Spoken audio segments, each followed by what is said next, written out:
be an exchange, so I'd love to answer any questions you might have. But as the rookie commissioner, having just experienced, my first basketball season, it's been great. Nothing short of spectacular. On the men's side, probably unprecedented when you think about the strength of this conference, the national narrative. I made my way throughout the conference, attending both men's and women's games. The level of fandom and passion for basketball in this conference is unrivaled. Ratings are up 9% plus across the season on ESPN. And I think they do an incredible job creating the right narrative for us nationally. On the women's side, it was very deep, a lot of parity. Attended quite a few women's basketball games this year too. Excited, in fact, for them to be joining us here next year and making this into a 2-week moment for the conference. I'll be spending quite a bit of time at the auditorium later this week. I think we're setting ourselves up very nicely for the tournament in March, the NCAA Tournament. I'm expecting anywhere between 7 and 8 schools, I think, from the men's, probably 6 or 7 from the women's, depending how things play out over the course of the next couple of days. But the strength of this conference in basketball, again, I think is unrivaled. On the men's side, it gets better next year when you think of Houston coming in, #1 ranked team in the country. Thrilled to be back here in Kansas City. I said that yesterday. Obviously, for my first time, I've heard wonderful things as far as how they host us and welcome us. I said yesterday, being here is a unique opportunity for us to really own the city. You think about Vegas and there's 4 or 5 tournaments going on there. And here, the focus is on the Big 12, obviously right in the middle of our footprint. So I think that feels really, really nice. We're here until 27. We extended that pre my arrival. The mayor and I chatted yesterday. Obviously, they'd like us to be here long term. And I think it makes a lot of sense. But we have time to discuss that. But Kansas City's a great place, and we're thrilled to be here and honored to be a part of the community, for the next week. But all in all, I think it's been a great basketball season again, and excited for the tournament. I think both on the men's and women's, it's somewhat unpredictable who ends up winning. I think the strength of this conference gives a lot of teams an opportunity to win the tournament.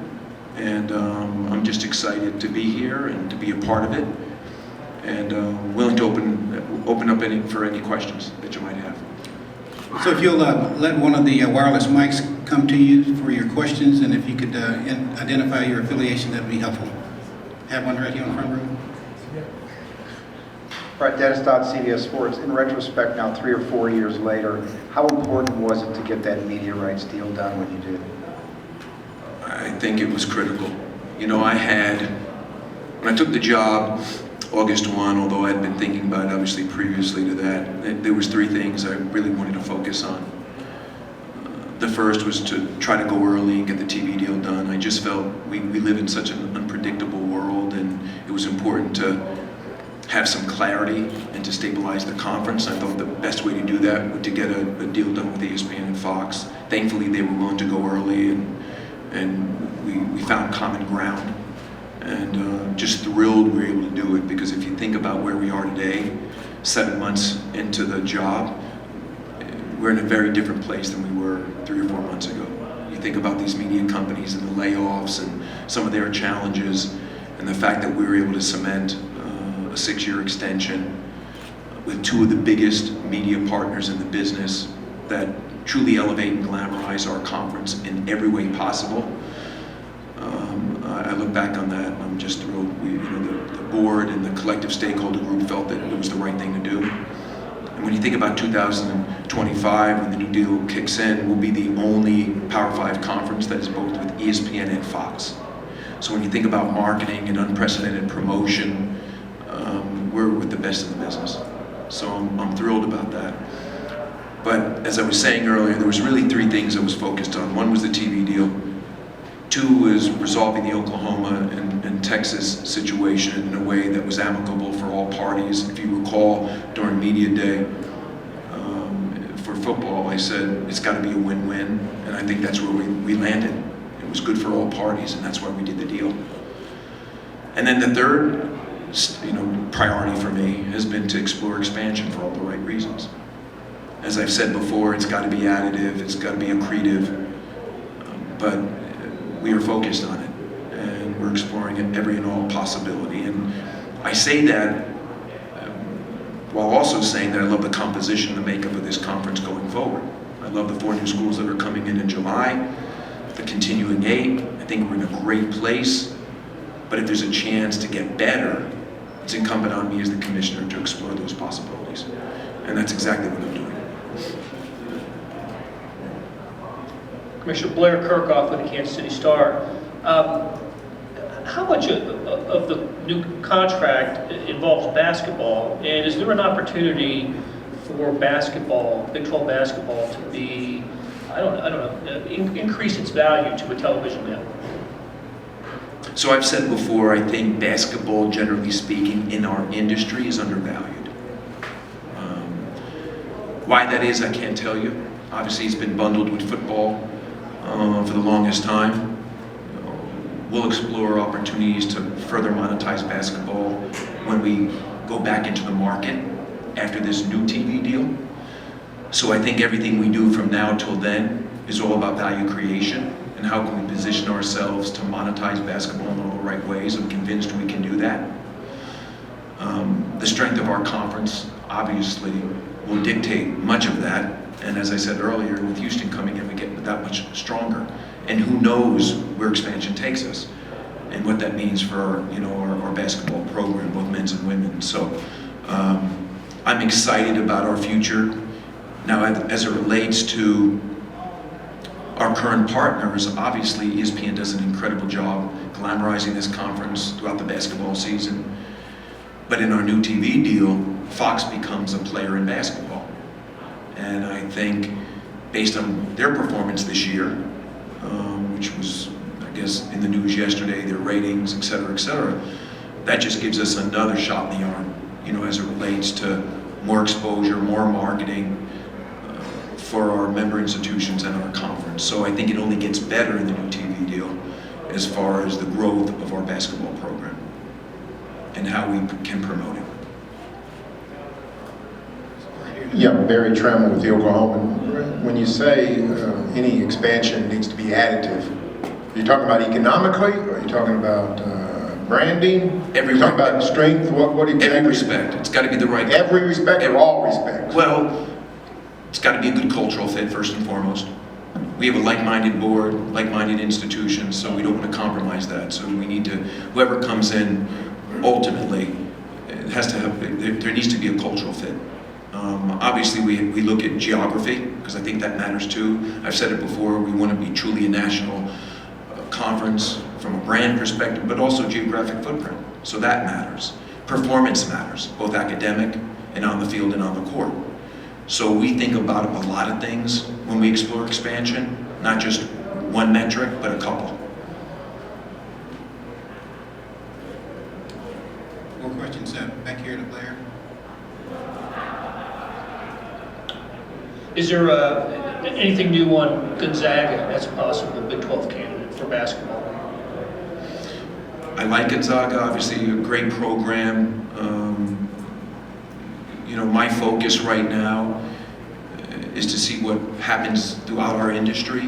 There's a lot of moving parts, and I continue to have conversations with Gonzaga, but I think as I prioritize what our next move might be in expansion, there's other things right now that I'm focused on.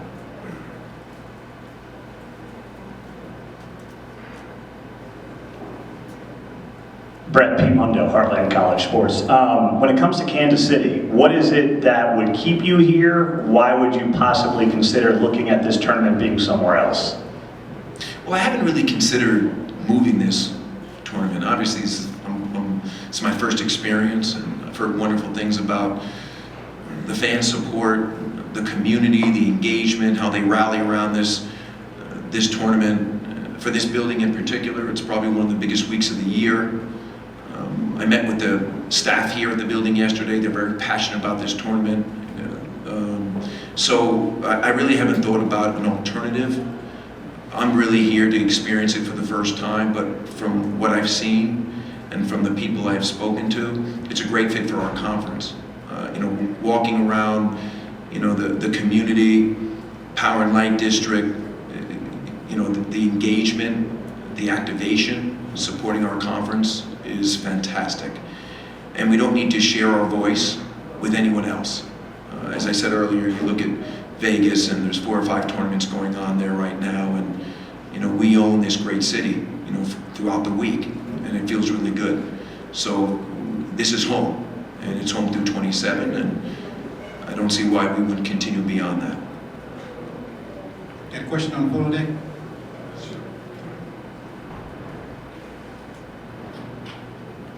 Commissioner, you've mentioned the importance of marrying athletics, the sports side of this, with the entertainment side. You're dealing with a lot of administrative people, though, that are probably from the classic, from the old school side of, hey, this is all sports. What kind of reception have you gotten in your listening tour going around, and how have they received that message? It's a great question, and I will tell you that even dating back to when I interviewed for the job, I made it crystal clear that my vision for this conference was that we would live at the intersection of culture and sports. And my board and our ADs all embraced that vision and that mission. We seeded that in our football championship earlier this year, or last year, and then we've taken another big step forward here in Kansas City, where we have post events featuring Shaquille O'Neal and Fat Joe and national anthem singers, and we've created, in partnership with Levy here at Or, we have raised the premium hospitality level for our best customers, Courtside Seating, the new championship club. So we feel that there is a balance that needs to be played out here, but seeding culture into what already existed, I think, is a great step for us as a conference. I think it's a big differentiator for us. I don't know if you ever did all of you hear our new anthem song? No Nights Off?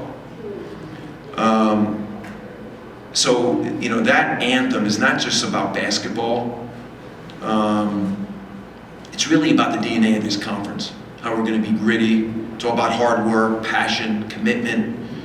Obviously, we've seen a lot of that during the basketball season, but it really speaks to who we are as a conference going forward and our DNA.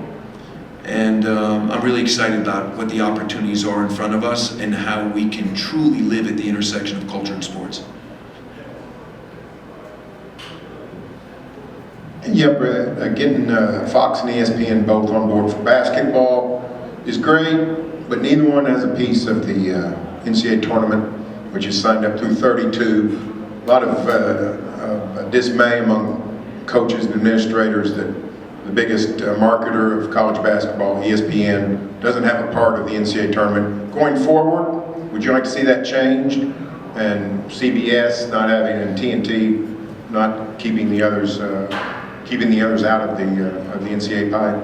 I have not thought about it in that, from that perspective, but I think whatever media partners give us the biggest voice, can glamorize this tournament, promote it, market it, bring it to casual fans in addition to hardcore fans, is where it should ultimately reside.